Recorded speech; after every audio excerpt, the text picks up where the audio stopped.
Nefarious regimes, including China and Russia and Iran and Cuba, as well as governments with weak export controls, bankrolled North Korea's nuclear pursuits, Cruz said in remarks made at the Hudson Institute in Washington, D.C. "We don't need a new law to target these enemies," Cruz said. "We simply need resolve and belief in American power defending American interests with a clear-eyed understanding of these offenders, especially China." Recent reports of Chinese vessels violating sanctions by selling oil to North Korea on the high seas only reinforces my long-held skepticism of Beijing's empty promises, Cruz said. Cruz also cited China's economic threats to South Korea and the United States over the deployment of the Terminal High Altitude Area Defense THAAD missile system being deployed on the peninsula, a move Cruz said is a necessity for South Korean security. This should serve as a prelude to further missile defense batteries on the peninsula, Cruz said.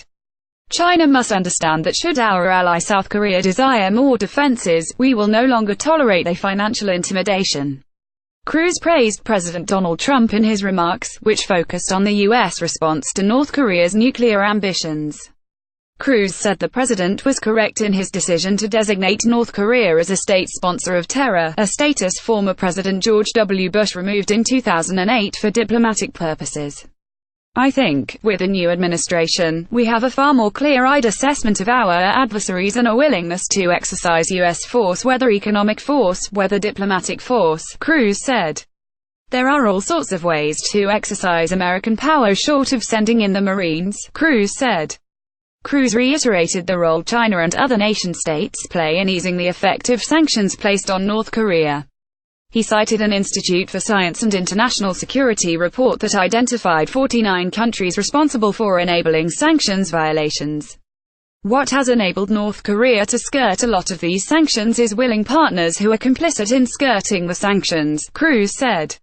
In a recent editorial published in The Washington Post, Cruz said the change in policy toward North Korea puts the United States in a more advantageous position. "We've spent nearly 3 decades wondering what North Korea would do next," Cruz wrote. "It's time for North Korea to fear what America will do next."